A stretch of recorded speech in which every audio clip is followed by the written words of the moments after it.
Welcome everyone to today's holiday-themed webinar. It's beginning to look a lot like auction profits. We are absolutely thrilled to have all of you joining us today, and I see some more people are just rolling in, but we're going to go ahead and get started because we have a lot to cover here today. Again, we're just thrilled to have you guys. Hope everyone's having a good holiday season so far. Just a couple housekeeping items. We're all attendees are going to be on mute throughout the broadcast. We're not going to distribute those slides from the webinar, but there will be a video recording that we'll be sending out via email that you can view on YouTube after this. If you have any questions, we definitely want to hear them. If you're not familiar or if you're new to GoToWebinar, there's a little questions pane over on the right-hand side that you can kind of pop open and submit questions at any point during the webinar. And we're going to have a special Q&A session at the very end where we're going to be going over those. So please submit those. If you have any questions throughout the webinar, we want to hear them. You can live tweet us at WinspireMe or at Greater Giving using the hashtag #LooksLikeAuctionProfits. We'd love to hear from you. I'd like to welcome our guest today, special guest Tracy Lortz, who is the Community Marketing Manager for Greater Giving. Welcome, Tracy. Thanks, Ian. Glad to be here. Awesome. And my name is Ian Loth. I'm the Vice President of Fundraising here at Winspire. We love doing these webinars and helping you guys out with your fundraising events out there. Hopefully we have some useful information to share with you today. Tracy from Greater Giving, share us a little bit about Greater Giving and what you guys have been up to. Yeah, Greater Giving, we started as the company Auction Pay back in 2002, which means we have 15 incredible years of fundraising experience. We work with over 10,000 nonprofit and school clients all over the country. And as of last spring, we hit a huge milestone. We have now processed over $5 billion, that's billion with a B, dollars through our platform. So Greater Giving is an all-in-one cloud-based solution that allows nonprofits and schools to help manage and run and process credit cards for their events and online donation pages. That's incredible, Tracy. That's a lot of zeros right there. That is a lot of zeros. It's impressive. Usually I just put the 5 and then the letter B, but seeing all the zeros in reality is it's quite staggering, and we are just so thrilled to be a part of the great work that so many nonprofits and schools do all over the country. That's great. Yeah, we're really proud to partner with Greater Giving. They're a fabulous organization up there in Portland, Oregon. So thank you again for joining us here today. I understand you have a special offer. Yeah, we do. Greater Giving, we partner with amazing other nonprofit auction professionals all over the country, like Winspire. And we got together with some of our partners this last summer and came up with a book, and it's called 26 Proven Revenue Enhancers for Your Fundraiser. And we did print a limited run of them, and so someone who's on the webinar today is going to get a physical copy of this book. It's fantastic, amazing tips on different revenue enhancers that you could potentially add to your auction, like a dessert dash or heads or tails, and each of our partners goes into kind of some detail of how it works, how you could use it at your auction, and then just some tips and tricks on how it works. So yeah, at the end of the webinar, we will pick someone who's on the call, and they'll receive the printed version. But you could also go online and download a digital version of it as well from our resource library. Just visit greatergiving.com or blog.greatergiving.com. Great. So stick around for the Q&A. We're going to be doing this drawing right before the Q&A, and there will be a lucky winner. Just a real brief intro to Winspire. Hopefully everyone out there is familiar with us. What we do is we do incredible packages, unique travel experiences for your live and silent auction. They're no risk because you don't have to pay them to use them. You only keep the proceeds above the nonprofit cost. We've been in over 44,000 events globally and processed over 85,000 satisfied winning bidders, taking them on incredible trips around the globe. And we just passed a milestone recently where our trips in auctions have raised just over $50 million since 2008, which is something that we're really proud of. So we are thrilled to be able to help nonprofits with our incredible experiences, and we love travel. And just again briefly, for those of you who are not familiar with what no risk or consignment travel is, it's free to reserve for your event. You can sell any one of our packages as many times as you possibly can, and then you keep all proceeds above the nonprofit cost. It's a really great way to round out your auction offering, and we're going to talk a little bit more today about the best use uses for consignment when it really makes sense. But we are here today to talk all about auction items and how to really utilize them effectively in your events. So this is the overview of what we're going to be talking about today. Number one, we're going to be talking about thinking like a retail store, which is super applicable this time of year, I feel, with all of the Christmas shopping that's going on. I'm sure you've seen a lot of your favorite stores make a dramatic change in how they're delivering their items to you or just kind of showcasing them. Then there's writing those auction item descriptions, pre-promoting those auction items, creating a digital catalog, and then that event night promotion, the main event. So let's get to it. I always forget. Before we get to it, I always like to start with a little poll from our audience to see what you guys are feeling out there, the state of the industry. So I'm going to start with this one. How do you currently pre-promote your auction items or packages? And I want you to select all that apply. So you're going to see a poll launch here real quick. You can say, do you promote them using email, social media, print invitations? Do you actually put your auction items, include them with your print invitations, or do you do word of mouth? Are you out there, making phone calls, having special pre-event gatherings? Go ahead and select all that apply to you. Maybe you don't do any promotion for your auction items, and that's okay. We're here today to talk about why it's important, but if you haven't done so and you still found it effective, please let us know there. So go ahead and select all that apply. It looks like almost everyone's voted. We're going to give it another 5 seconds. 4, 3, 2, and 1. Nice. Great. All right, this is interesting. So a lot of emails out there, which is great. Email's such a fabulous way to promote your items, and social media, the top two. Those are two things we're actually be talking about today, and I'm glad to know people are getting on the phones. But good portion, 70%, have never promoted their auction items for their event. So we're going to be talking directly to you guys today, you folks. What do you think about this, Tracy? Yeah, I mean, I'm glad to see so many people on the call utilizing technology to help pre-promote auction packages. Definitely email and social media, a great tool to be able to do that. And we'll talk, like Ian mentioned, about both of those and some tips and tricks on how to best utilize email and social media in promoting your auction packages. Great. We have one more poll, actually. I always like to ask this one. You may not have do live auctions, but if you do, I want to know how many items you typically include in those live auctions. So I'm going to open this poll up. Do you not do live auctions? Maybe you don't have any live auction items in your events. Do you have 1 to 4 items, 5 to 7, 8 to 11, or 12 or more? Go ahead and make your selection now. I'm going to open it up. You guys are hot on this one, so I'm going to just keep it open for another few seconds here. 3, 2, and 1. Great. Very interesting. Okay, great. This is good to know. 8 to 11, that's perfect. That's actually a really good number of items that we actually typically recommend. Also 5 to 7, that's a really good number. I'm glad to see people who are out there including those live auction items, not being afraid to offer plenty. And it looks like there is still a healthy portion of people who just don't do live auctions, which is totally fine. There's a lot of events out there that have a ton of success with just doing silent auctions, but we are going to spend a little bit of time talking today about both live and silent auctions. What do you think about this, Tracy?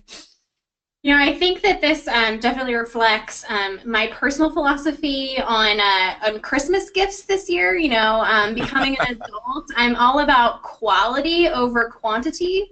So I think it's definitely what we are seeing kind of all over the country is somewhere in that 10 to 12 or so range is fairly common for a lot of the auctions that we're a part of all over the country. And again, quality packages I think is definitely the key. You want to be sure that you have packages that are included in your live auction that are of high value and high interest to your donors that are really going to drive bidding. See, I thought you were saying that this is your personal philosophy and that you want at least 8 to 11 items for Christmas this year, but no. No, I'm good with like a couple of really good gifts this year, Ian. Oh yeah, gotcha. All right, cool. I'm not going to say no to 8 to 11, but I like to give them.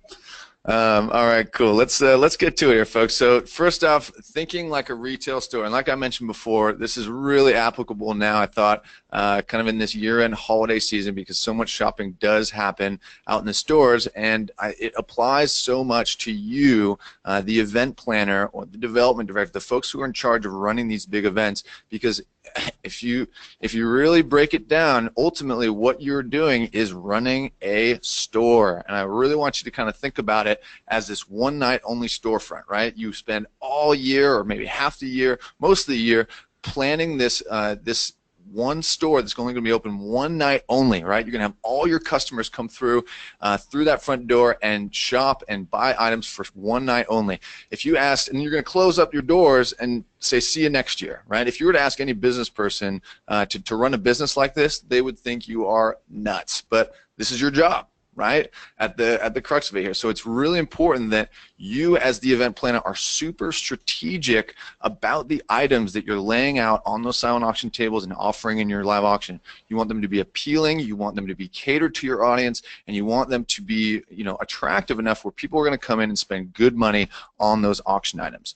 And so in doing so, you really want to avoid the yard sale mentality. And this is something that I see time and time again when I go to these events, where people just put out every single item that they get donated, and they don't really have much strategy or thought behind what they're putting out and how they're putting it out, right? If you go to a yard sale, right, what's happening at a yard sale? People are looking for deals, right? They're going to go around, they're going to haggle a little bit, they're going to see how they can get the best items for the cheapest amount.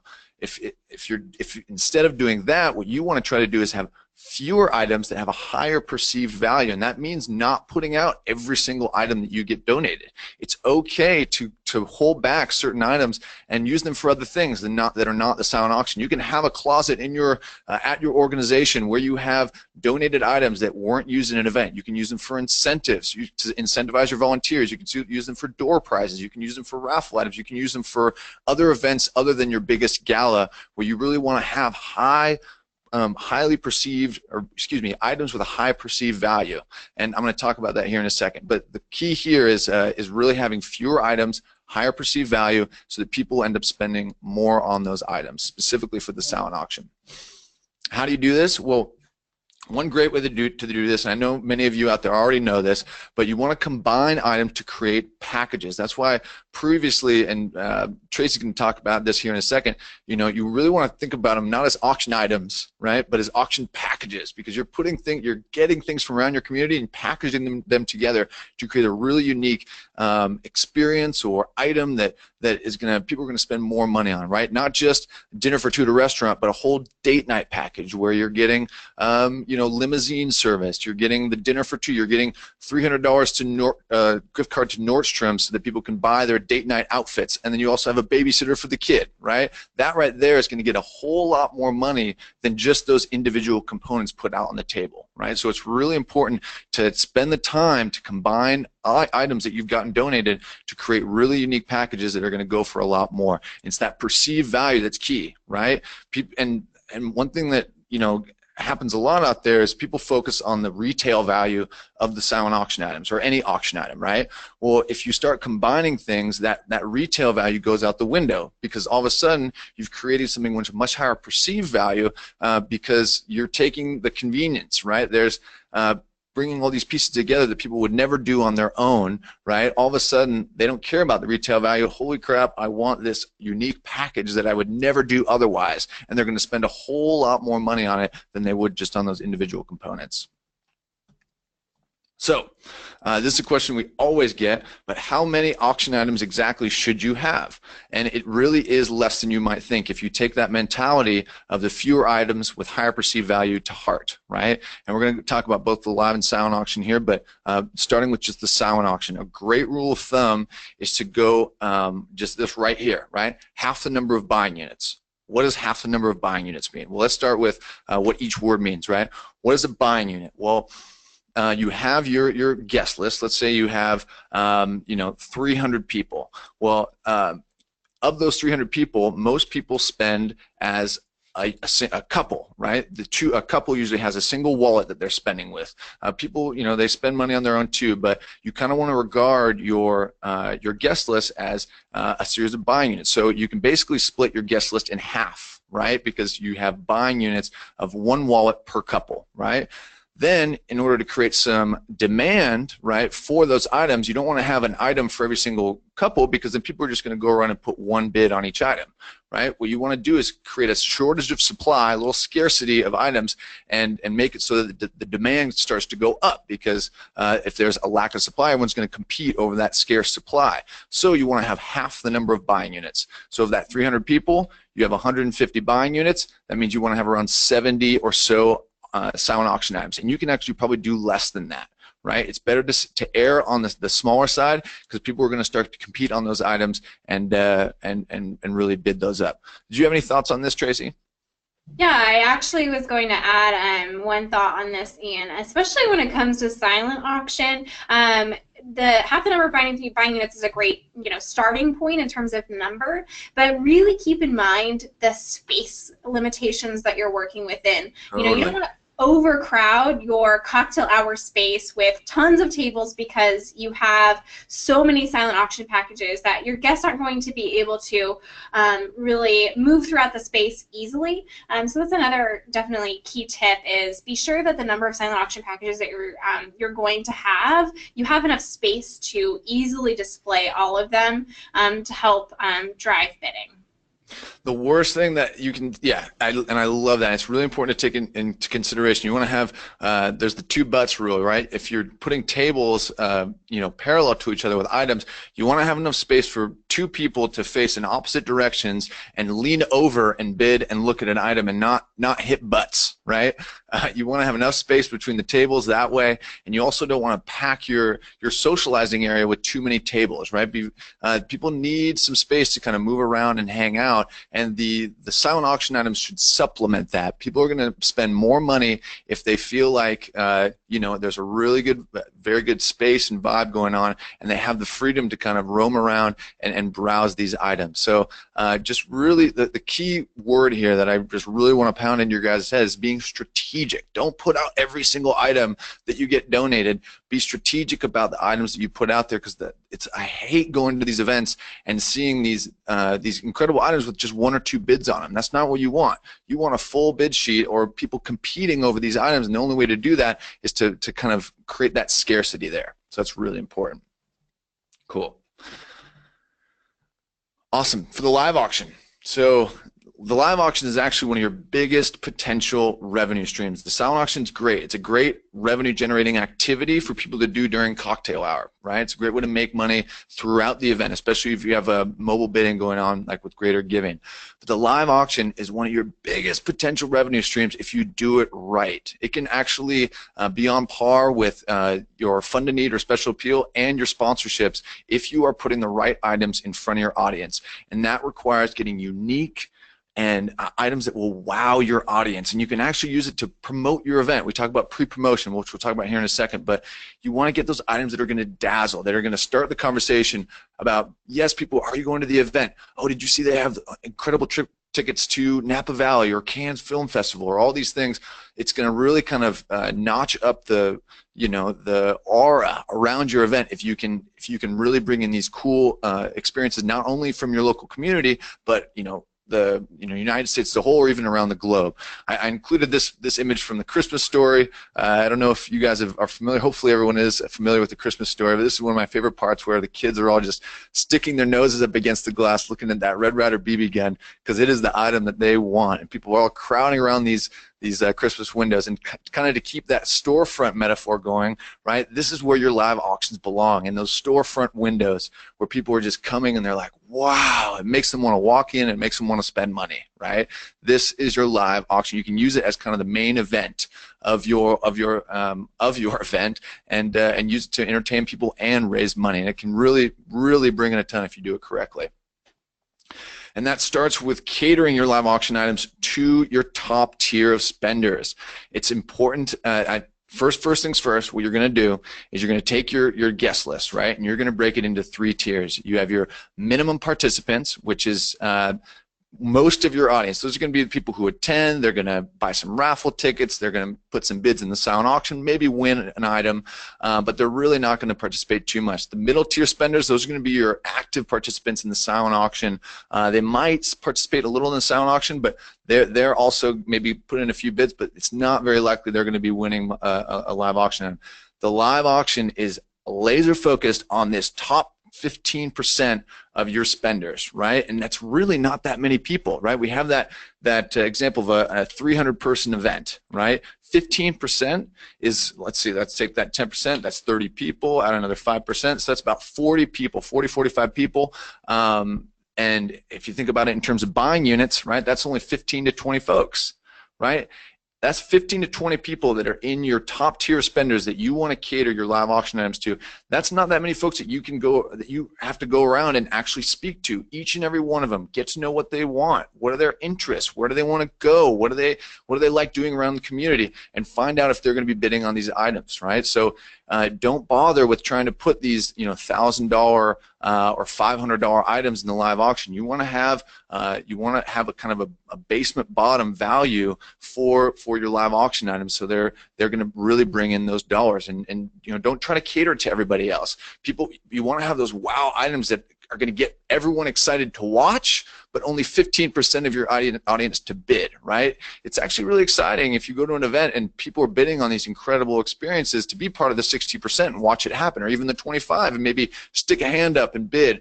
But the fact of the matter is your live auction should be laser focused on that top 15% of your spenders in the audience.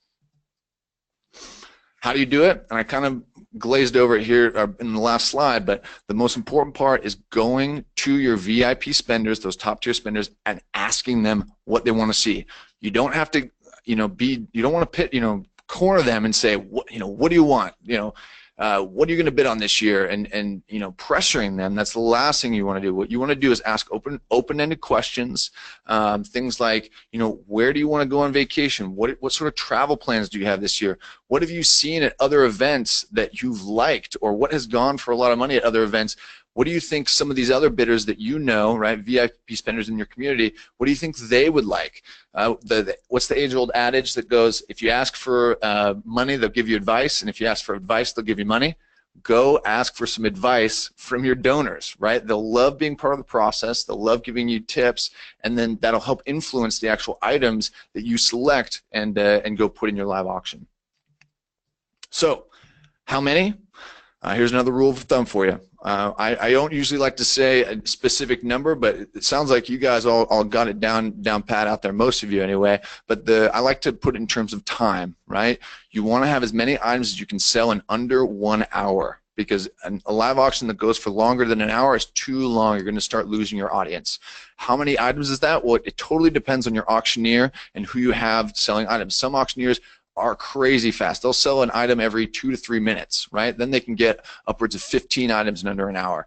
But if you have someone who isn't as fast, a good kind of metric here that I shared is if you sell an item every 5 minutes, that's 10 items equals 50 minutes. You've not gone over an hour. You have enough room to kind of for transitions, and also to do your fund a need or your special appeal, which should happen around your live auction, either in the beginning or the end. There's some varying opinions out there, but I like to say as many items as you can do in an hour. 10 is a great kind of target, right? Did you have any thoughts on this, Tracy? No, I definitely think those are fantastic tips, Ian, and yeah, I would definitely say that you want to be sure that you are timing everything out appropriately, calculating it down to the minute, which sounds crazy, but being that thorough and detailed is going to ensure that all of your guests have a great experience, not just that top tier that's bidding on your live auction items. You want all of your guests to enjoy themselves, and they don't want to sit around, especially if they're not going to be really active participants in your live auction. They don't want to be sitting around waiting for it to be over so that they can go on to the next activity. You want to be sure that it's engaging, high quality items, get through them as quickly as possible, and then be able to move on to the next thing.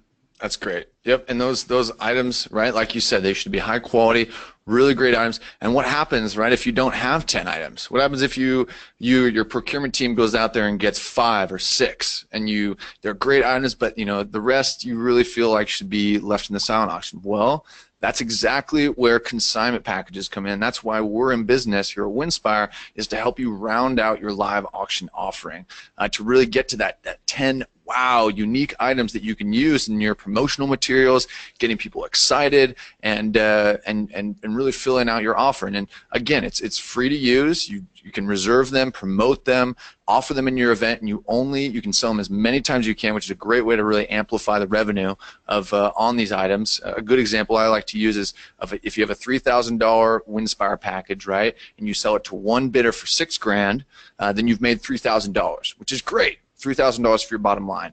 Now, if you take that same $3,000 package and you sell it to 3 bidders for $5,000, you've all of a sudden made $2,000 3 times, which is $6,000.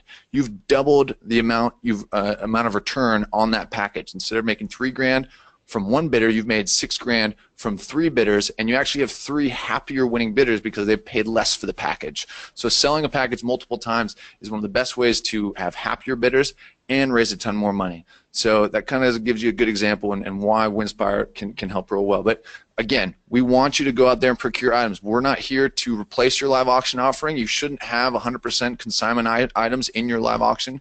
By no means. You're not going to be unhappy with the return. You should have some completely donated items, but it can be tough to go out there and get 10 really incredible live auction items for your event, and that's really where we come into play. We have some great free resources that you can download, a full ebook, an introduction to procuring quality auction items, as well as a procurement packet starter kit that has donation letter template and a donation form template. So check it out at winspireme.com/resources.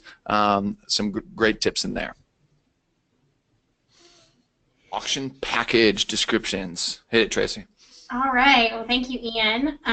We've got the word package there underlined because it is crucial to be sure that you're thinking about the grouping of items together as packages. And I apologize if I use them interchangeably. I know that Ian and I both have had that issue going back and forth as we've been preparing for this presentation, because it's so easy to talk about them and you just lose track of yourselves. But be sure that you're thinking about these individual items grouped together as packages, because once again, that's going to create a great experience for your guests. I really love that date night idea that Ian shared. And you're just really creating the concept, the idea of what that particular package could be. It doesn't necessarily mean that the date night has to be, you have to use all of those particular items on a particular date. It's just a way to group together those individual items that you've procured or your committee has procured in a way that creates a perceived experience for your guests to think about what the possibility is of these individual items that you've grouped together into a package. All right, well, I will stop talking about packages. So we're going to jump into, I'm going to talk about package descriptions. Okay, so the way that you describe these groups of items to your event night guests. So we've got top 5 do's, and then we're going to go to top 5 don'ts, which are very crucial things to keep in mind as you are creating these descriptions. All right, so number 1. Include restrictions, blackout dates, and an expiration, if there is an expiration. This is very important. The guests that come to your event, they want to be able to see when they can or can't use a particular item. This is especially crucial when you're talking about someone donating like a vacation home that they own. They're going to have dates that they want to be using their vacation home, and so they should let you know in advance what those dates that particular property is not available, and you want to be sure that you're upfront with any potential bidders on that item of when that particular home is not going to be available. And then when it comes to expiration, a lot of donors will just give you an item and there's no necessary expiration. And we definitely would say that you want to probably, if there's something that doesn't have an expiration on it, say that it needs to be used within 2 years of your event. It's just you want to encourage people to utilize their items. I know a ton of items a lot of times go unused, which is fine. That happens. A donor gets busy and they forget about it and they don't utilize it, which is totally fine. But you want to be sure that you're upfront with anyone that they have a clear expiration on all of their items. All right, so number 2 of our top 5 do's is do thank the donor of the items. You know, they went out of their way to donate something to your auction, and so you want to be sure that they are getting the recognition that they deserve, because it's one of the only times that you're going to be able to say thank you to them outside in such a very public way, either at your event or in your catalog in advance. So you want to be sure that you thank all of the donors of items, because a lot of times you're going to have multiple items that are grouped together, so you're going to have a whole grouping of donors to thank when you have a package description. All right, number 3 is going to be to include bullet points. And in a couple slides, we have an example of what a live auction package description slide could look like. And bullet points are really crucial because they give guests the ability to just quickly glance over the high-level overview of the different items that are included in that particular package. And bullet points, you just want to be really quick and to the point, like 3-night stay at the Marriott waterfront. And that's it. And all of the other items that are included would be their own bullet point as well. All right, so number 4, displays. You want to be sure that you are displaying your auction package descriptions in a lot of different ways, different mediums, online, in print, in advance of your event and on event night. And we'll talk about all of those different ways a little bit later in the presentation. But keep in mind that you want to be able to have your guests visualize themselves doing or going on this particular package at some point in the future. And number 5 of our top 5 do's is to have 1 to 2 high quality photos. Again, to allow your guests to visualize themselves participating in or going on a particular package. You can use stock photos. I know tons of organizations use stock photos because it really is an easy way to get an image that's high quality, which is really important, especially when you're thinking about how big that photo is going to be up on a big screen during your live auction. It can be really hard if someone just emails you some photos that they snapped with their iPhone. So using stock photos is an easy way to get some really high quality pictures. And Ian actually has a cool tip for you. It's an extra special little tip that I didn't even know about. I just learned this today. So Ian, what's your tip about high quality photos? Sure. So before I share the tip, yeah, I cannot stress this enough. Pictures are worth 1,000 words, and I think it's such a crucial part about not only having up on your live auction big screen, but also on your displays, right? Make sure it's not like it only takes up a fifth of your slide. Use have a whole half of your slide be the pictures, because they are so impactful, and same with on your displays. Don't skimp on using the images. And the tip that I actually just learned this recently as well, just within the last couple months, and this is actually about a hot tip for getting fair use photos on Google. So you guys are all familiar with the Google image search, right? If you just type in skiing or anything, or even like something around a certain venue that maybe you don't have pictures of, but it's in one of your auction items, you can go to the images, and then if you go to the tools, you'll see right over on the right there, I have it circled under tools. Not only can you search for different sizes, colors, types, but there's a drop down that says usage rights. You can click usage rights and click labeled for reuse.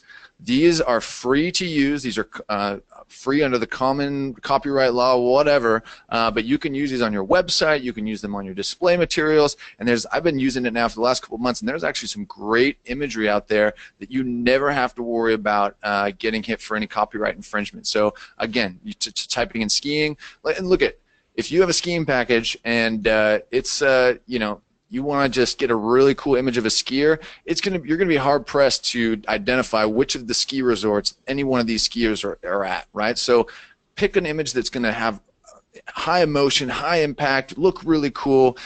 Use those images to your advantage to really sell that package, because it really is 1,000 words. Just be very careful about making sure that you don't include anything in that image that's going to mislead people about the package. But do give yourself a little leeway to go out and create a really cool looking slide for both your live and silent auction. So again, Google, tools, usage rights, labeled for fair use, hit it.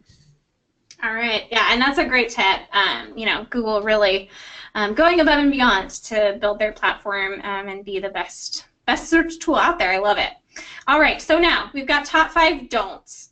These are things that we definitely encourage you not to do when creating your auction package description. So number 1 is be lengthy.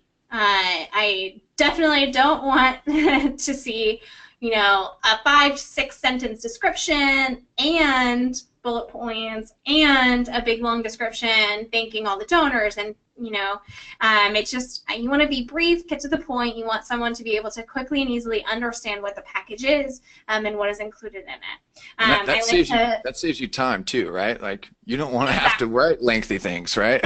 Right, exactly. I definitely am a fan of what's called the KISS principle, so keep it simple, stupid. You want to be sure that you're have a simple and to the point package descriptions.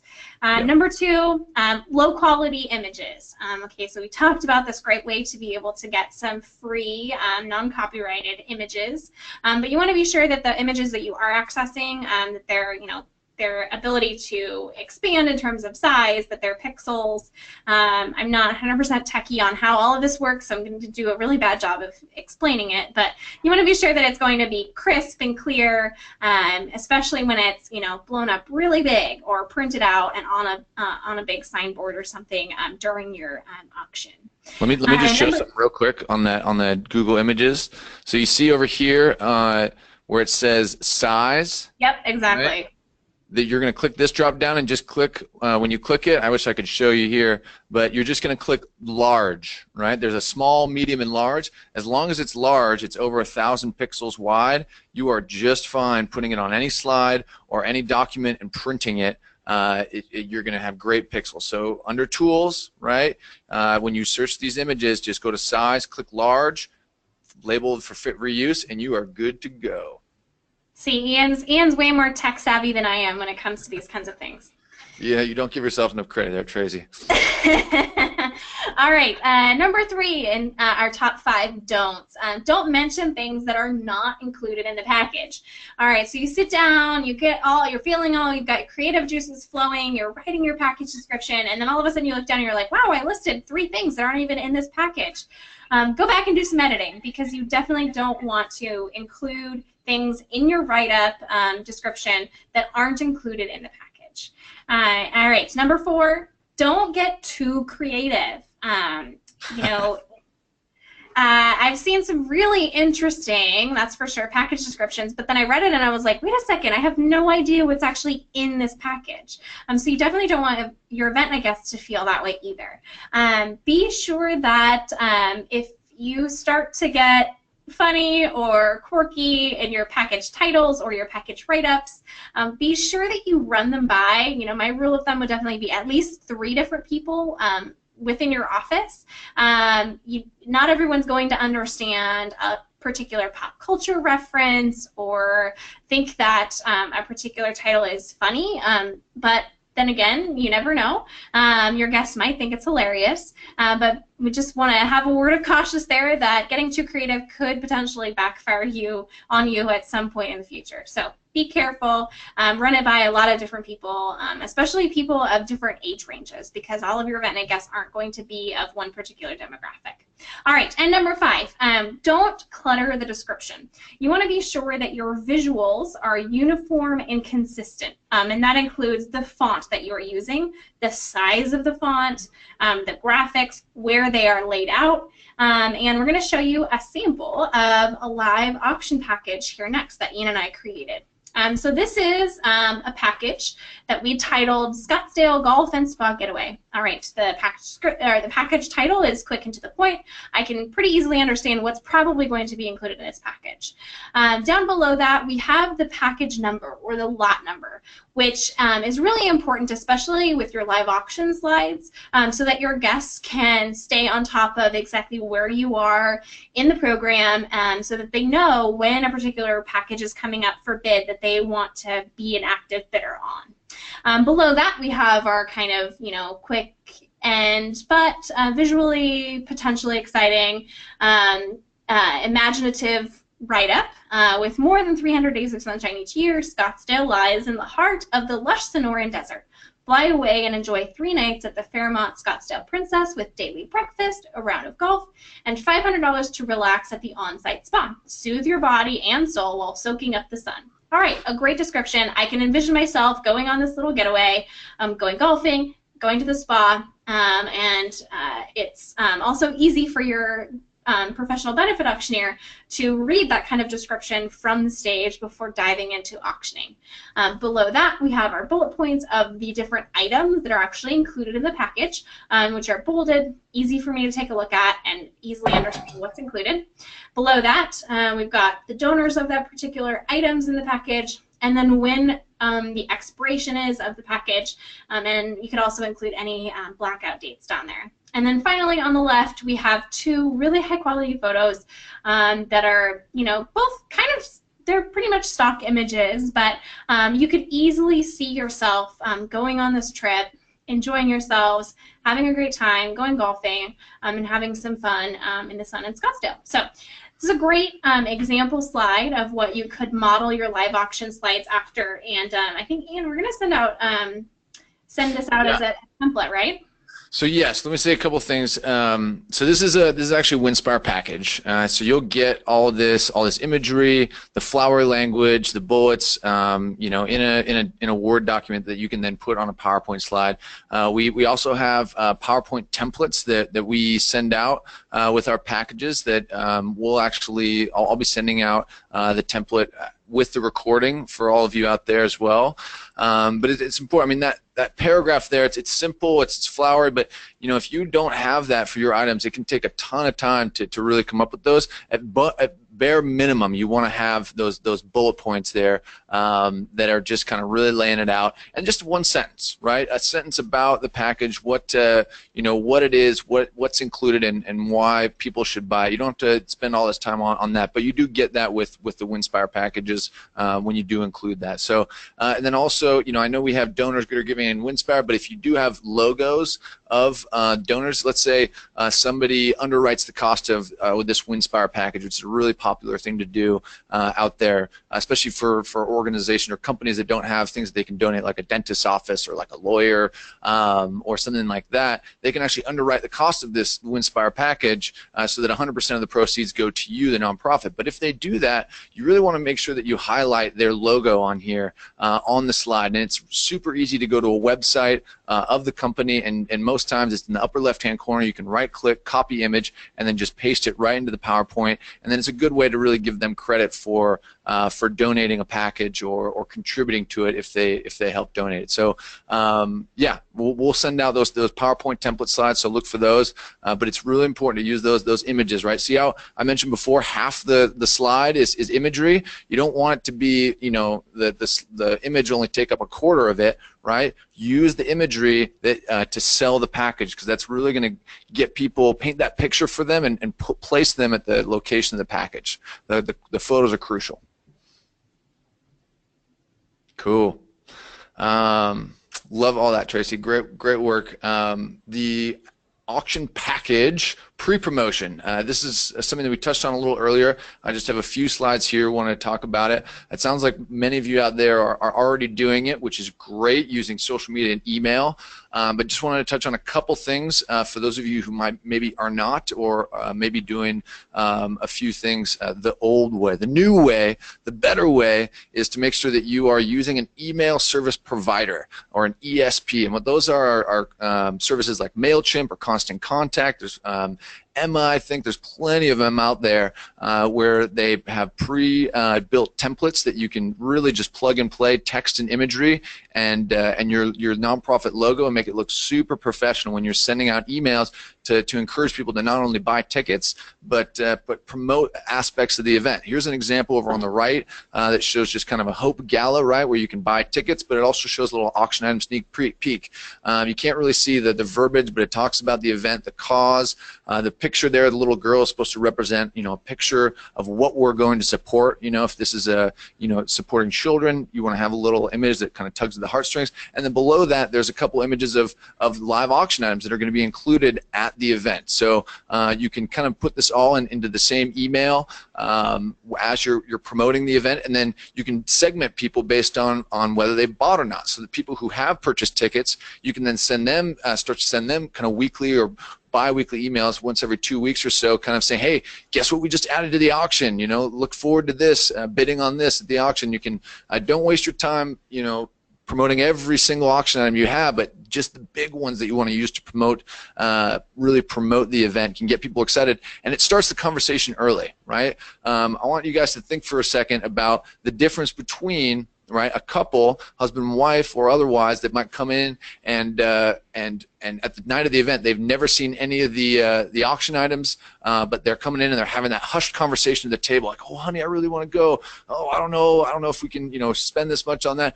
Versus you know, if they see that auction item a few weeks before while they're hanging out at home, then that conversation has begun, and they can say, oh my gosh, I've always wanted to go to Napa Valley. Did you see that they're including this in the auction? Then they've started talking about it, so by the time they walk in the door, they're ready to spend money on that auction item, and they know how much they can spend. They're going to be active participants in the bidding, and it's going to really drive it up, versus that rushed decision the night of the event that might be influenced by alcohol or other things.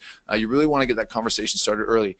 We go over this and a whole lot more actually in this free ebook all about email event promotion. You can download it by visiting this URL as well, winspire.re/email-book. I'll also include this along with the recording as well, so look for that.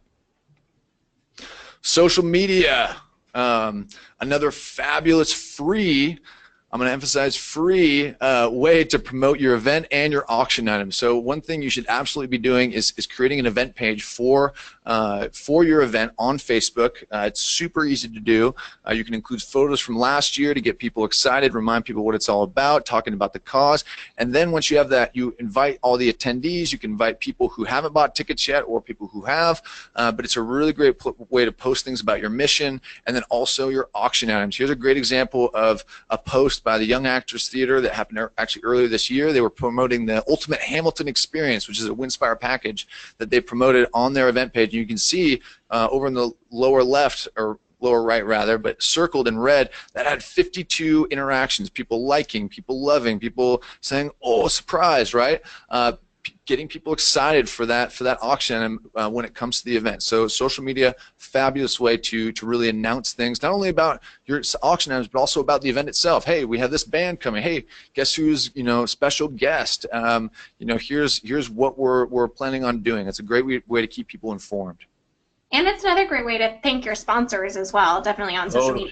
Be sure that you're giving them a shout out, tagging them so that they get the recognition on social media also. You know, I don't think we could encourage utilizing of social media enough when it comes to pre-promotion of your event. Very, very true. Pre-selling auction items. Okay, this is kind of an interesting topic here because we talk about going to those top-tier spenders and finding out what they would be interested in for your live auction, what they would be interested in bidding. Once you start getting those auction items ready, it's also crucial to go out and actually do a little bit of pre-selling.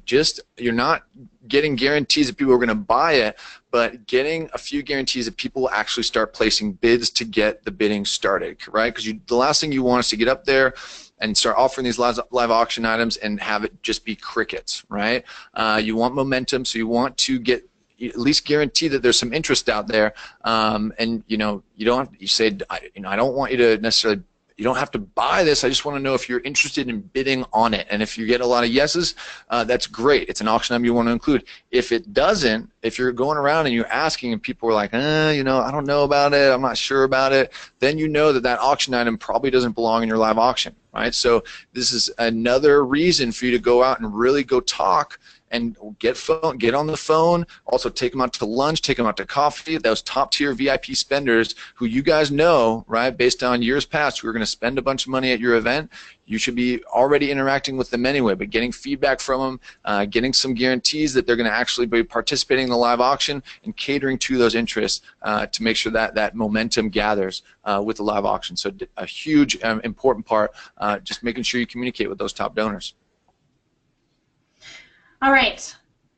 It's 10:48. We've got a short period of time left, so I'm going to do as much as I can in a short period of time so we be sure we get to, I'm sure, all of the questions that have come in as we've been going through this presentation. But our next point is to create a digital catalog. So like Ian's talking about, building the excitement and the interest in your auction packages, both silent and live, is crucial to help secure great bids and really high bids on the items so that you're making sure that you're maximizing their potential value for your auction. So pre-promotion through both social media, email marketing, and another great way that you can pre-promote all of the items that are in your live and silent auction is with a digital catalog. One of the cool features of Greater Giving with our event software online is that you can build a page for your ticket sales, for information about your event, to collect item donations, and then also to feature a digital catalog of the items that are included in your live and silent auction. You don't have to necessarily include all of the packages, like Ian mentioned. You know, you could just feature some of the items that are going to be in your live, in your digital catalog. But again, it's another great way for your guests to be able to build their excitement around items that are going to be featured, to talk to the other people in their party about what they might be interested in bidding on, especially if it's, you know, a larger scale travel package that is for 4 guests or 6 guests, so that they can pre-plan their spending for event night and exactly what they want to be bidding on. And like Ian mentioned, I think is really teasing those items out and slowly promoting them over time helps build the excitement. So releasing 1 or 2 auction packages every couple of days in advance of the event is going to continue to build excitement and interest in advance of your event night. Another way that is a fantastic new tool that we have tons of our clients using all over the country is online bidding. And online bidding really allows you to feature and highlight and sell your silent auction packages directly on your guest's smartphone, a tablet, or a desktop or laptop computer. You know, for me, my Christmas shopping this year, I have a little one at home. All of my Christmas shopping basically has been online. So I think this is a great way for your guests to be able to pre-bid on items before they come to event night. They're browsing online, they're setting bids, they're setting max bids, they're watching items. They can access it early, learn the system, do some bidding, and then you know, it's even a tool that you could utilize after your event is over if you have items that didn't sell. You can utilize online bidding to sell packages after your event is over and do a complete online auction as well. So a great tool to be able to, again, maximize your profits from those packages. All right, event night promotion. You've done all of this promotion in advance of your event. Everyone's showing up at the door. They're checking in, which is a breeze, especially if you're using Greater Giving. And your guests are having a great experience. So how are you continuing to facilitate their engagement and learning about your packages, both in your silent and live auction? So you want to be sure that your displays are highlighting and featuring your packages. So like we talked about a little bit earlier in terms of spacing them out, you want to be sure that there's plenty of room for guests to be able to interact with each of your packages, to see what's included in them, to be able to look at the displays, to potentially also be taking a look at what the physical items, especially if you're talking about baskets in your silent auction, exactly the different pieces that are going into each of those different silent auction items. One crucial thing that I'm going to mention when it comes to silent auction displays, be sure to not feature or include an item in a display that is not a part of the package. I heard a story once about this woman who was bidding on the silent auction package that was something having to do with, I think, the rodeo, and the organization displayed a pair of cowboy boots by this package description, package display, and she thought she was bidding on those cowboy boots, and when she found out at the end of the night that she had won this rodeo package and it did not include the cowboy boots, she was pretty upset about it. So be sure that you take that to heart and only feature items that are actually included in that particular package. Just like with the descriptions for your live auction, those write-ups don't include things that aren't included in the package. Keep in mind traffic flow of the physical items. Be sure that there's plenty of space, like Ian talked about. And here are some great displays from some of our client events kind of all over the country. These events actually are utilizing online bidding, which means that these organizations didn't have to use paper bid sheets, which means that guests, yeah, they can see all of the displays, they can take a look at the different items, but where they're doing the bidding is actually on their own personal mobile device or with a bid assistant, so a volunteer that maybe has an iPad that's walking through the crowd and placing bid for guests on event night. There's tons of different ways to build these displays, lay them out, but again, we encourage you to be consistent, utilize great photos, those short to the point descriptions, include the package number, all of those great do's for your silent auction and live auction displays and write-ups. And one other cool tip, this organization down in the left-hand corner, they actually utilize those digital photo frames, and they preloaded a series of photos of the particular packages onto these photo frames, which were playing then during the live auction. So it was visually really interesting to guests, and they were drawn in to take a look at them and then take a look at the package and hopefully bid on those particular packages. So displaying them is really important. It's crucial. Be sure that you're setting yourself up for success with those silent auction displays. So, and finally, we've got live auction displays. So you want to be sure that you've done all this pre-promotion, that you're still continuing to promote those packages to your guests. You won't be able to know exactly who's already seen the information about all your live auction packages. So you want to be sure that you're displaying them in multiple ways and in multiple places. So during your cocktail hour, you could have a large screen that was scrolling through all of your live auction slides. You could have, we have an organization that we've seen before that sets up these cool little like vignettes that are little setups of each of the different auction packages with, you know, being able to transport an event night guest to exactly what the experience would be like of that particular package. During your actual live auction, while it's going on, again, we can't hammer it home enough, having great PowerPoint slides is super crucial, a great photo to be able to transport the guests to whatever it is the package is. I've also seen some organizations utilize live video to introduce live auction packages while the auction is happening. It's super engaging and it draws your guest attention into that particular package.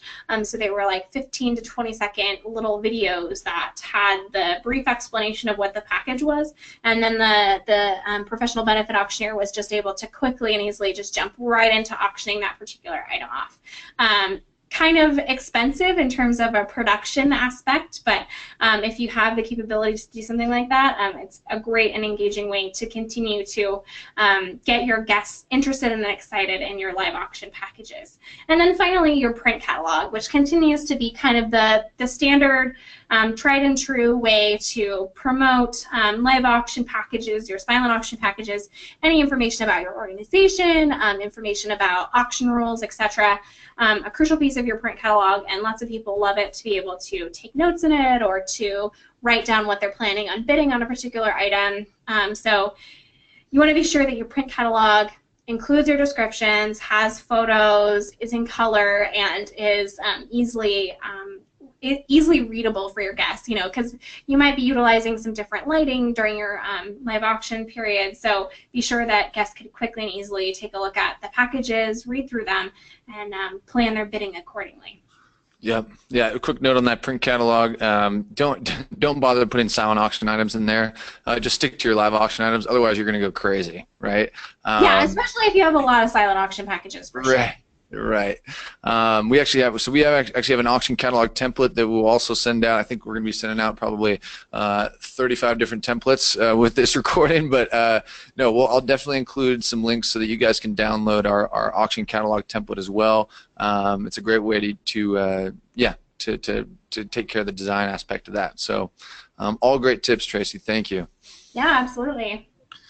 With that, we have some great questions that we're going to get to here very shortly, so I encourage you all to stick around. But I want to thank Tracy from Greater Giving. If you want any more information on Greater Giving and how they can help you with your event, you can contact them today. The phone number is there. You can also just Google Greater Giving or email sales@greatergiving.com.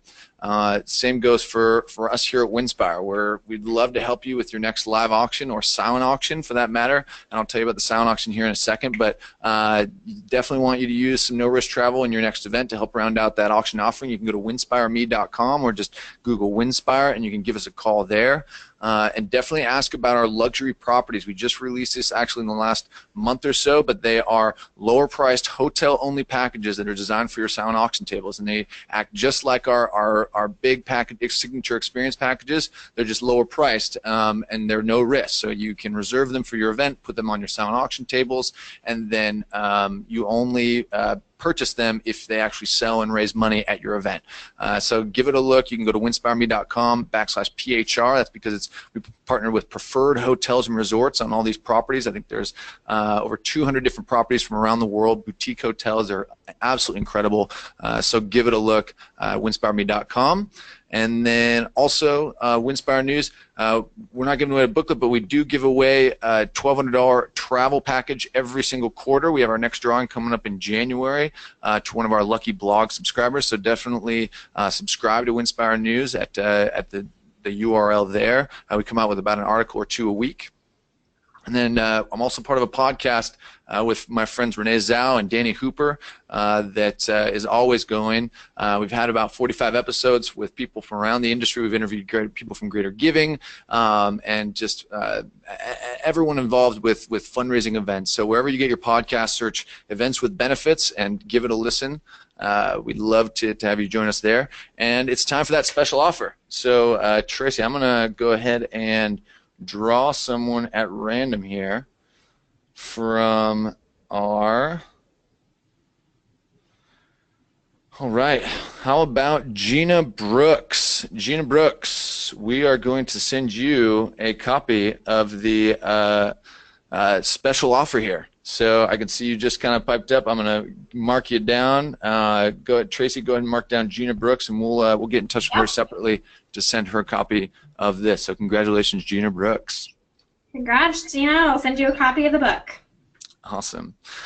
Great. Okay, with that, we're going to get to some questions here. I've got a bunch. We're obviously at the 11 o'clock mark, or 11 my time, rather, so it's been an hour. If you can't stick around, we will be sending out a recording, but we'd love for you to stay for just a few more minutes. We'll probably have 15 to 20 minutes of questions here if we get through all of them.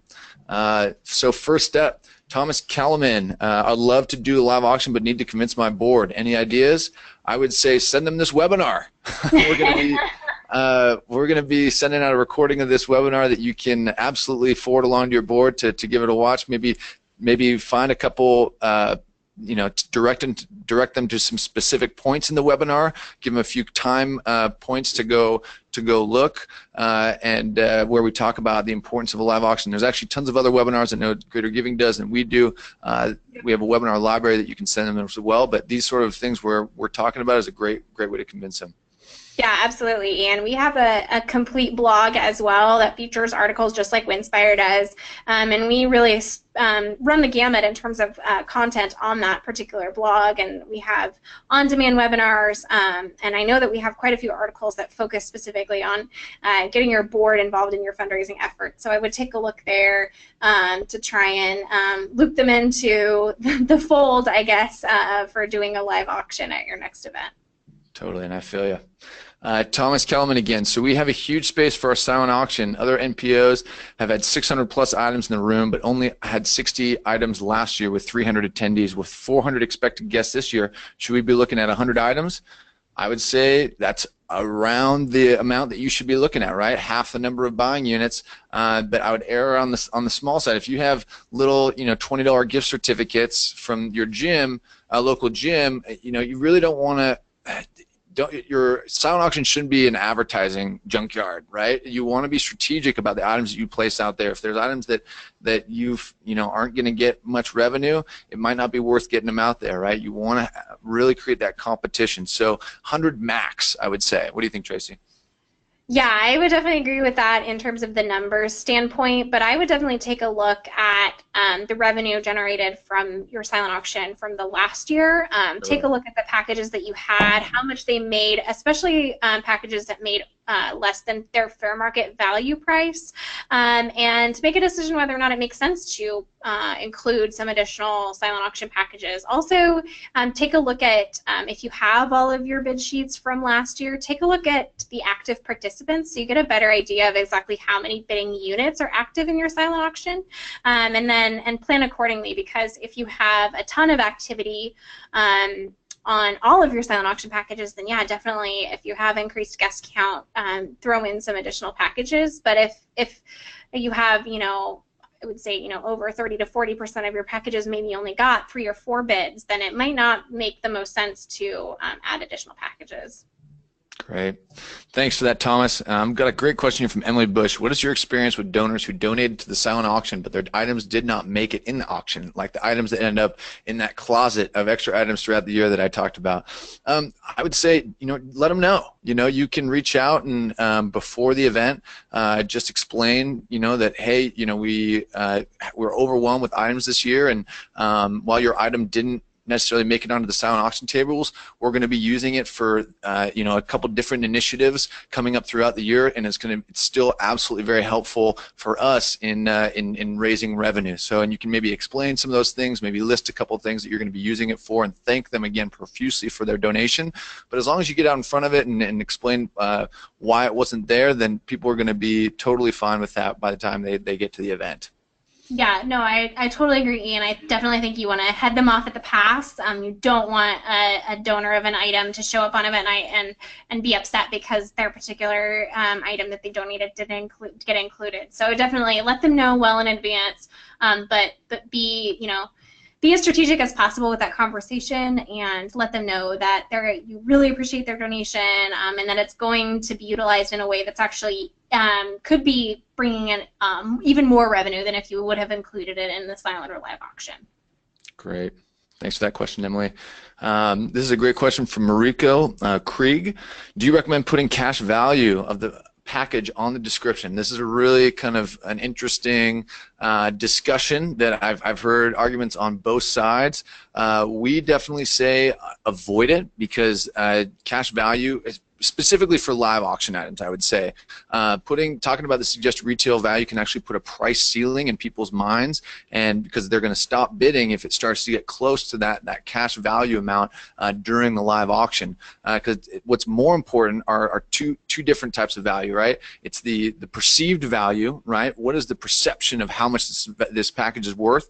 And that can change based on the competition in the room, how interested people are in it, and how well the auctioneer sells it, right? That perceived value can fluctuate wildly if all of a sudden the auctioneer starts talking about it and 10 hands shoot up, all of a sudden the perceived value is through the roof and everybody wants it, and all of a sudden people are going to build a lot more regardless of what the suggested retail value is. Another value that's really important is the minimum bid, right? Instead of putting the suggested retail value on there, I would just be more strategic about where you start your bidding. And especially on consignment items, we recommend starting your bidding 20% above the package cost. So if there's that $3,000 package that we're talking about, you want to start it at $3,600, then you're going to guaranteed make $600 on that package, and then hopefully it'll go up from there. So instead of focusing on the retail value, especially in the live auction, you want to focus on the perceived value, creating that high perceived value, and then also establishing a really good minimum bid that you're going to be happy with, even if you only get one bid. And it actually changed a little bit for the silent auction. Tracy, maybe you have different thoughts for the silent auction. Yeah, the silent auction is definitely a little bit different in terms of including fair market value of items, because if you're using paper bid sheets especially, you want to start usually your paper bid sheets. We definitely encourage utilizing Greater Giving software. Actually allows you to pre-print bid sheets for your silent auction packages, and it includes bid increments, so you have the fair market value of the package, and then you start bidding usually at 50% of fair market value, and then you increase you can set it different ways, but usually, most commonly, you increase by either $25 or $50 for each bid increment, and then you can include a essentially a buy it now at the very bottom, where you would buy that particular item at 50% over fair market value. Yeah, again, silent auction, including fair market value price, is pretty common, I think, in the auctions that we work with and see.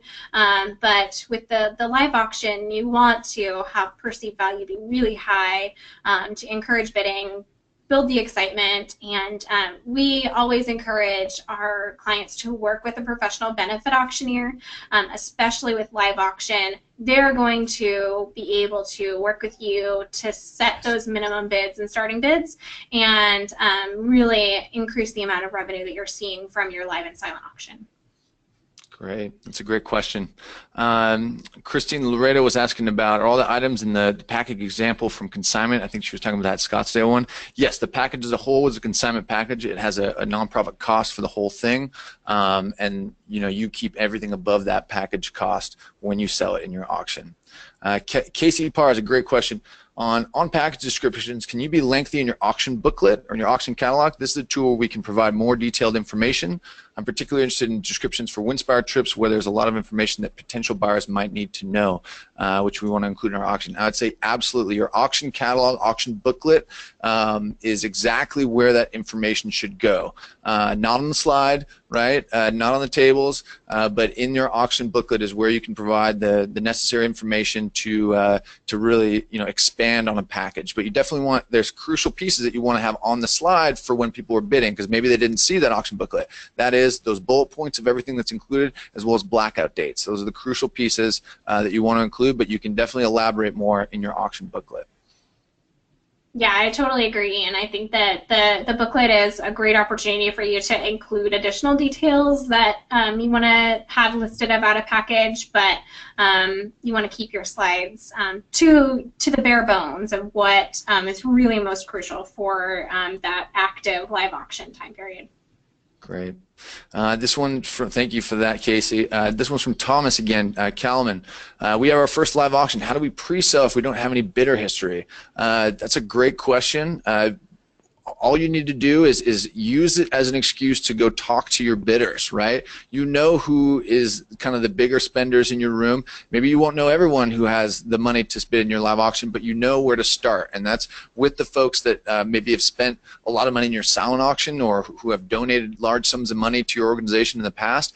Go to them and start asking them. Take them out to lunch, take them out to coffee, and say, hey, we're putting together a live auction this year. What are some things that you would be interested in? Are there vacations that you're interested in? Do you have friends or people that you know that are going to be coming to this event who, what their interests are? We're doing it this year, and we're looking for some help. And once that conversation starts, you're just asking for advice, right, from these same folks. Then down the road, you can start getting those pre-bid guarantees from those same people. But you really want to use your guests, or your donors rather, your VIP donors, to really inform your decisions when you're procuring items. Yeah, and I would add that this is a great opportunity to utilize your board, because, if it's the first time you're doing a live auction, your board members are probably going to, be active participants in the live auction, at least I would hope so, and that their friends and their guests that they're bringing to the event would also be active participants in your live auction bidding as well. So I would encourage you to have a discussion with your board about it and get them involved in really testing the waters and seeing what your attendees are going to be most interested in, and figuring out if there's anyone that would be interested in doing some pre-bidding on live auction packages. Great, thanks for that, Thomas. I've got a lot of questions here. We're going to get through them. Raki, how long should one leave the online bidding open? That's a good one for you, Tracy.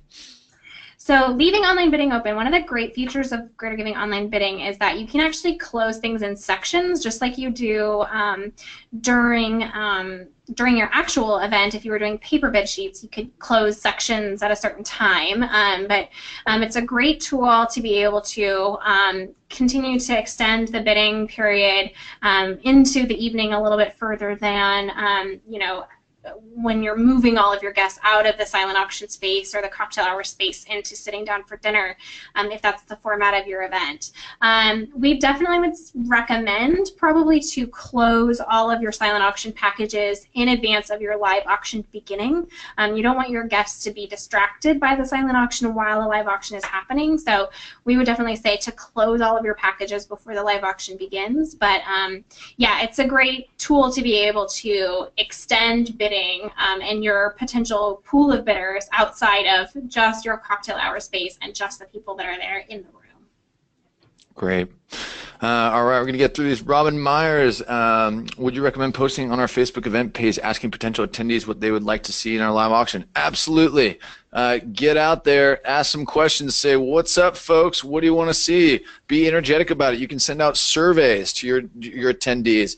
The more information you have, the better. And it really gets people actively participating in the event planning process. So I would absolutely activate or recommend that.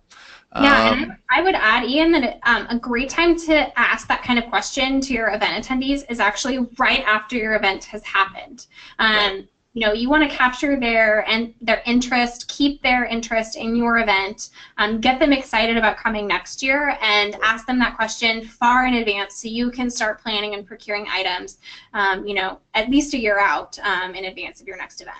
Love it, love it. Same person, Robin. Do you recommend allowing online bidding access to non-attendees? I would say absolutely. People who can't make it on that night, they can absolutely participate in the online auction. Exactly, and that's one of the great features of online bidding is it allows someone who's not at your event, at your physical event, to be able to access and bid on items.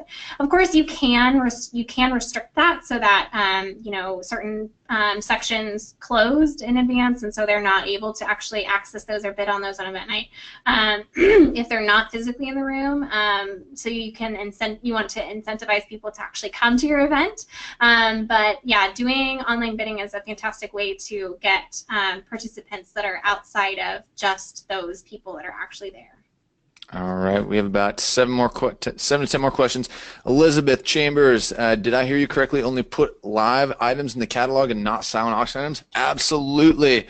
You know, people can go and find out more information, especially if you're using mobile bidding. They can go find out the items there or get up and walk around. But you are going to pull your hair out if you try to include all of your silent auction items in the auction catalog. It'll reduce printing costs, and it'll get people focused on the live auction items, which is what you really, really want. So use the descriptions on the tables for highlighting those silent auction items.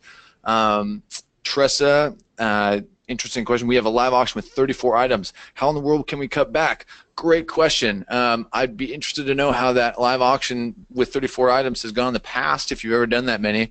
But another great way to do it is to have a super silent auction, which is basically a glorified silent auction where you kind of have it up towards the stage closer to where the live auction is. It's roped off, it's special, and it's where you have high-priced silent auction items that maybe didn't quite make it in the silent or in the live auction that you can kind of promote. Those are still great promotional items. I would just really be, you know, intentional about creating a basement price for what the live auction items should be. I guarantee you all 34 of those items are not above like a certain price point. They're probably not all above $3,000. If they are, that's one heck of an auction. But you know, I would kind of create that price basement and then put those in a kind of separate super silent auction that you can still promote, still put in your auction catalog, and encourage people to bid on. So that's one option for cutting down the size of your live auction.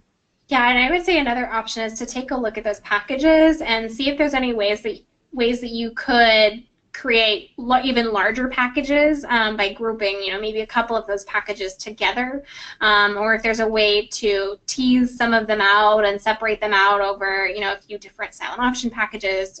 Build a super silent as a great way to feature some higher price point items in your silent auction as well. And I would just really be sure that you're taking a look at the engagement of your event night guests if you're doing 34 live auction items, you know, because again, like Ian talked about, that only that top 15% usually is active bidders. So are you keeping the attention of the other people in the room, or are they leaving, or are they having a lot of table talk, etc.?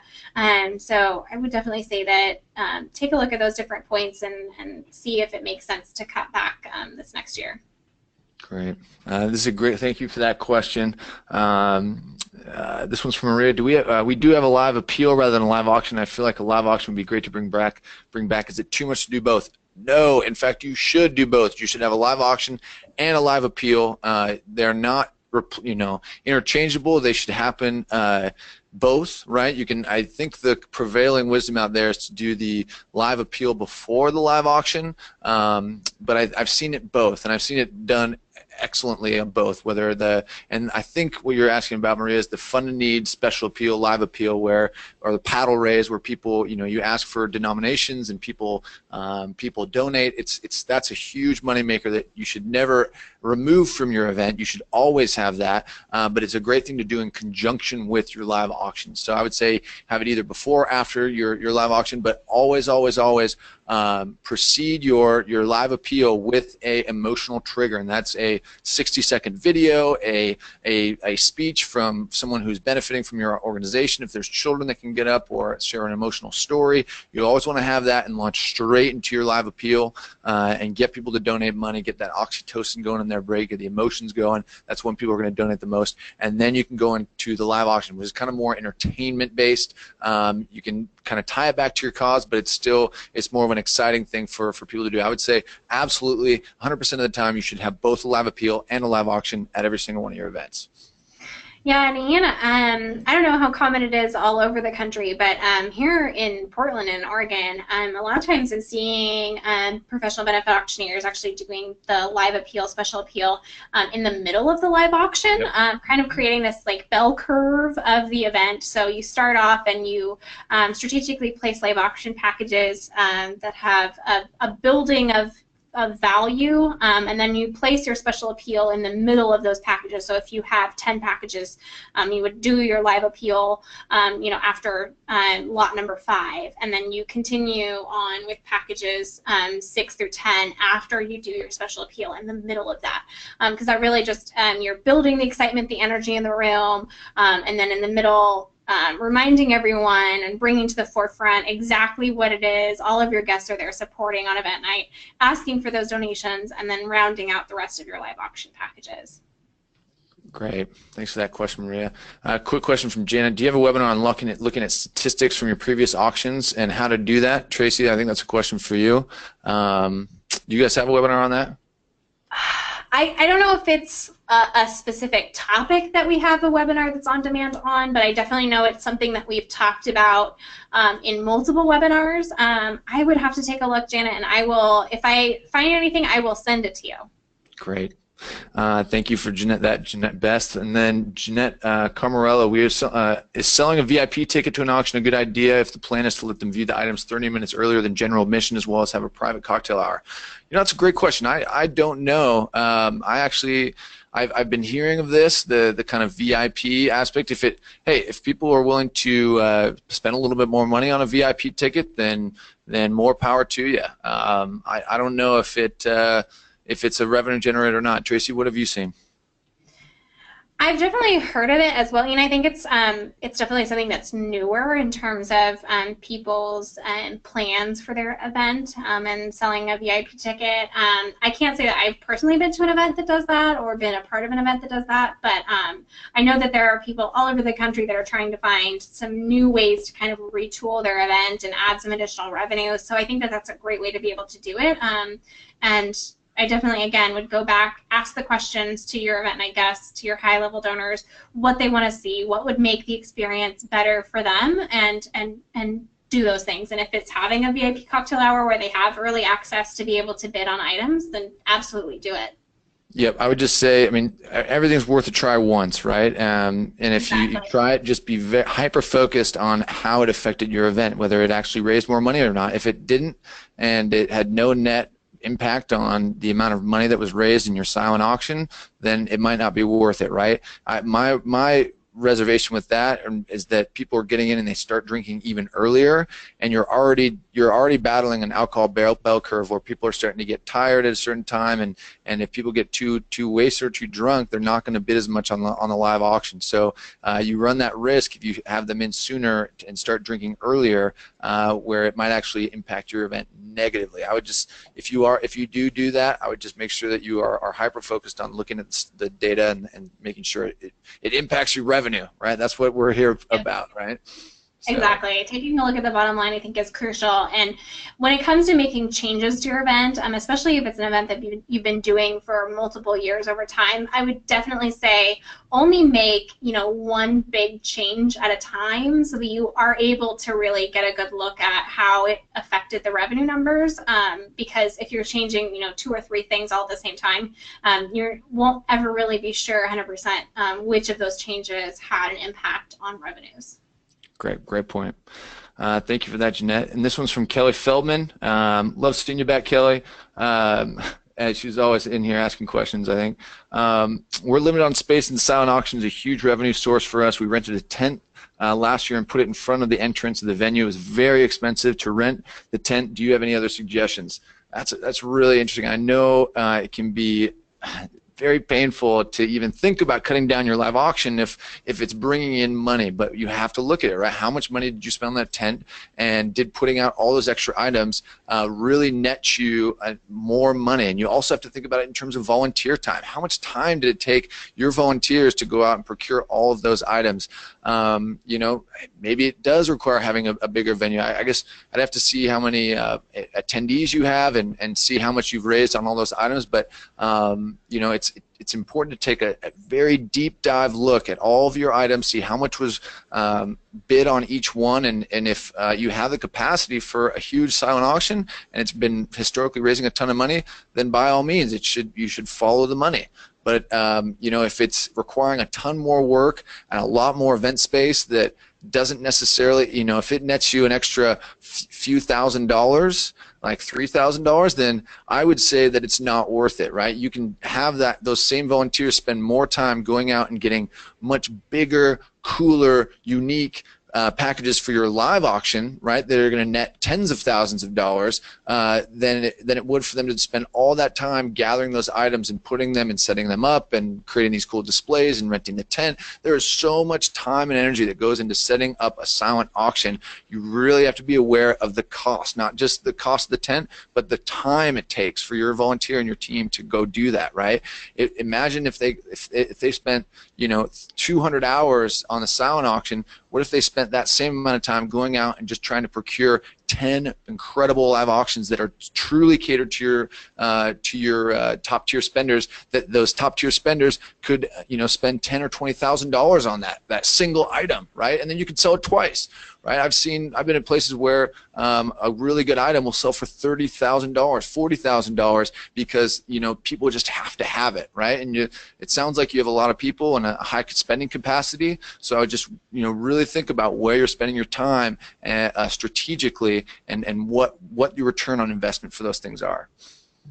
Yeah, and I would love to jump in here and just say I don't know exactly for your silent auction if you're still using paper bid sheets or not, but if you are using online bidding, it's an amazing way to actually eliminate the need for paper bid sheets, the need for actually laying out all of those individual items. It's one of the cool features of online bidding is you don't actually need to have a silent auction display at all. You could completely eliminate it and just utilize online bidding for your silent auction. It would be a great way to potentially eliminate the additional cost of renting a tent and needing all of that additional space to actually lay out all of the items included in your silent auction. That's a great point, Tracy. Hopefully that helps, Kelly. And I really want to get to all these questions, so I appreciate your guys' patience, but I'm just going to keep rolling here. Yeah, I love it. I love it. What do you do about items that you offer but didn't sell? If it's a consignment item, you don't even have to worry about it, right? If it doesn't sell, you move on to the next item. But if something doesn't sell, I think this is probably more about the silent auction. You know, I talked about that closet, right, where you have auction items that you maybe didn't put out or didn't sell. There's so many things that you can use those items for throughout the year, right? You can have another small fundraiser, right? Summer events are great. They're not a huge gala, but there's ways that you can still use those. You can have a off-season online bidding storefront, right? Using greater giving. You can have a raffle. You can use it as incentives for your volunteer team.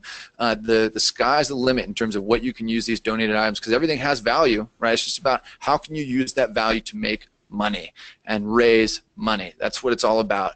So don't fret if something doesn't sell. In fact, that's good. You can go ahead and use it for something else. Mm-hmm. Exactly. I think that really frequently we see people do what's called a fire sale. So after their event is over, they package everything that didn't sell, and you could do a fire sale completely online and using Greater Giving. Cool. I've got a couple here. Let's see, Maria, how do you handle if items are used and abused when they come through your door? Maybe they're kind of beat up a little bit. You know, that's a good question. I would say do your best to make it presentable. You can maybe take it out of the box. I don't know. What do you think, Tracy? Yeah, that would be hard for sure. You know, you get items in and there's no guarantees exactly on the quality that they're going to come into you at. But I would definitely, you know, if it's a box thing that the box is maybe not in great shape, I would find a way to repackage it perhaps, or see if you could get a new box for it. I'm not sure. That's kind of a tough one, but you definitely want to present all of your items in the best light possible, and being sure that they're, you know, packaged and looking nice and well put together is pretty important from a sales standpoint. Totally. Yep, you wouldn't buy it off the shelf if it was beat up, right? So, but there's ways you can make it look nice. Exactly. A few more questions here. Stephanie Thymans, what are your thoughts about doing a silent auction completely online versus a night of silent auction? I think there's merits to both, and you can actually do both, right? That's another great way to use items. If you have too many, right, and you've packaged them all, and you have half the number of buying units, and you have items left over, you also have an online auction option, right? I wouldn't remove the night of silent auction completely in favor of the online auction, but I would definitely utilize both if you're able to. Yeah, I would agree, and I think that it's a great tool to be able to do an online sale, and you can still do a silent and do them kind of in tandem with one another if that makes sense for your organization. Thanks for that, Stephanie. Vicky, our event is until next September. How soon should we book our packages from Winspire? I would say as soon as you're going to start promoting your event, you should have those Winspire packages in there, because you can actually use it to promote your event, sell tickets, and actually, strangely enough, when you show that you already have items donate or offering as part of your live auction, maybe you've got it underwritten or donated, that actually begets more cool items. If an organization sees that you have a really cool, you know, travel experience already offered in your live auction, they're going to want to be a part of that live auction, right? So you can actually use it when you're going around and procuring items in your community. Say, hey, we already have this, this, and this. You know, we'd love to feature your restaurant as well in this, you know, date night package. They're going to be a lot more apt to get involved versus going to them with empty. We don't have anything yet. Can you please help us out? It's a totally different situation than, hey, we already have this kick butt live auction rolling. Do you want to join the train, right? Do you want to join the wave? People are a lot more willing to donate. So as soon as you start promoting your event, I would have those Winspire packages reserved. But you can reserve them all the way up until the day of your event. If all of a sudden something falls through,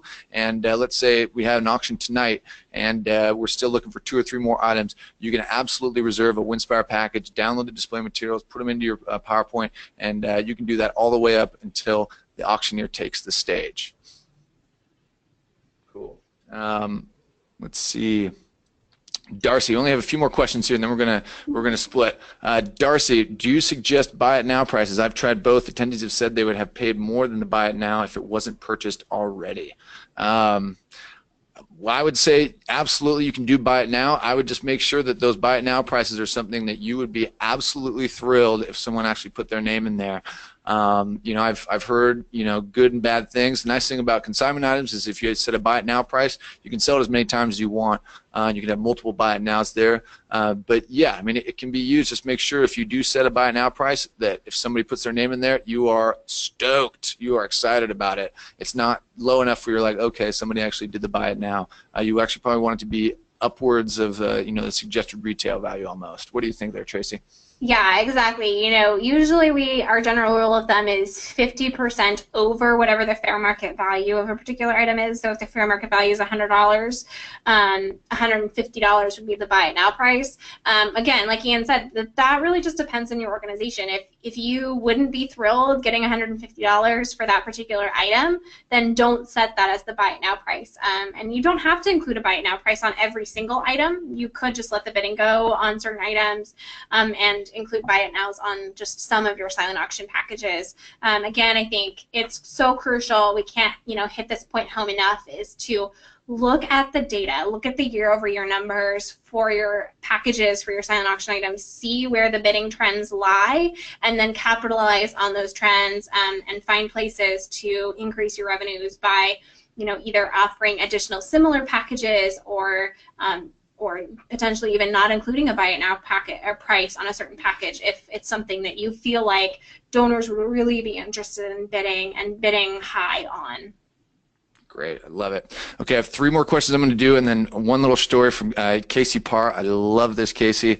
Just sharing, our event cut the silent auction items 3 years ago thanks to advice from Winspire. We cut the number in half and raised almost the same amount of money, and another bonus was less unsold items. And probably, and that's great, Casey, there's probably a whole lot less more or work that you guys had to go do, right? If you're cutting your silent auction in half, think of how much time is saved, right? That silent auction always takes the most time to put together, bar none, of any part of your event, right? The silent auction takes the most time. So imagine if you can cut that time in half and use that time elsewhere to plan the event, to talk to board, to go get sponsorships. Huge, right? Have your volunteers out there getting sponsorships for aspects of the event instead of going out and trying to get those $20 items from all the different retailers, right? So thank you for sharing that story, Casey. It's a great success story. Yeah, it's so true. So, you know, less is more. I'm a big fan of less is more.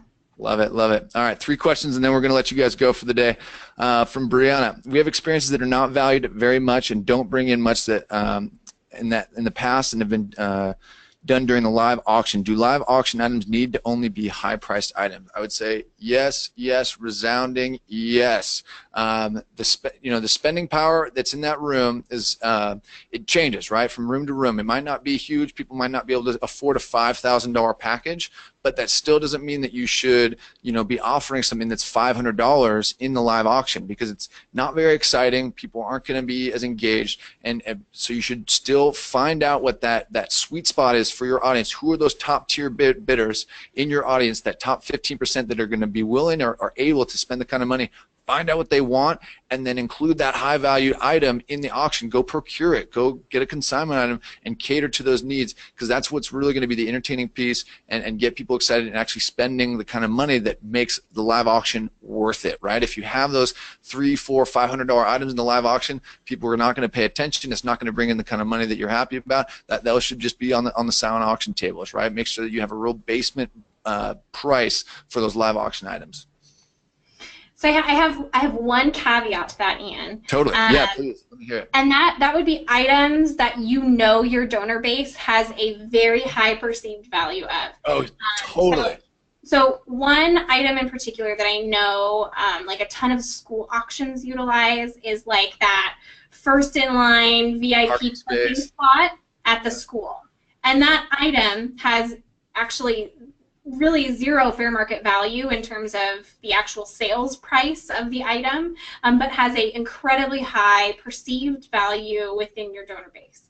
So take a look at those items, and if there are some items that are, you know, low to no cost for you in terms of procurement, be sure that those are featured and that you definitely pre-promote those items. That's the way that you're really going to drive bidding on something like that, is that those guests really need to know in advance that that's something you're going to be auctioning, and that you can feature those items well in advance of your live auction and help drive the bidding on something that has low to no fair market value, but really high perceived value within your donor base. Right, right, and like I've seen auctioneers sell a glass of water for $1,000, right? To just kind of start things off in the live auction. They've sold places, like if it's a buffet, they've sold, you know, places in line, like who wants to be the first at the buffet. You know, there can be things that have absolutely no value whatsoever, but if the auctioneer knows what they're doing, they're really able to sell them and use it as kind of a kickoff there. So great point. I'm so glad you brought that up, Tracy. It's doesn't have to have a huge retail value to still get people going. That perceived value is just absolutely key. What are people willing to pay for it in that room? With that, I'm gonna cut it off here. I'm gonna say thank you so much. Thank you for sticking with us here. I know we went a full 38 minutes over. Yes. Thank you, Tracy. Longest so much webinar for I've coming ever out. been on. Yeah, longest webinar. Woo! All right, we're setting records today. But so much great content. Thank you so much, Ian, for having me today.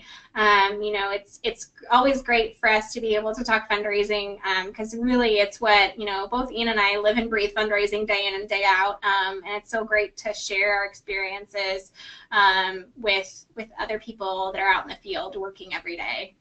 Love it. So true. That's why we're here, is to help you all succeed out there, raise some more money, and have fun doing it. So thanks again, Tracy. Thank you all. Stay tuned. We're going to be sending out a recording with all of these free resources that we mentioned during the webinar in an email, probably coming out tomorrow morning. And please stay tuned very soon for more free webinars coming up. Perfect. All right. Happy holidays, everyone. Thanks, Ian. Yep. Have a great holiday and a happy New Year, everyone. Take care.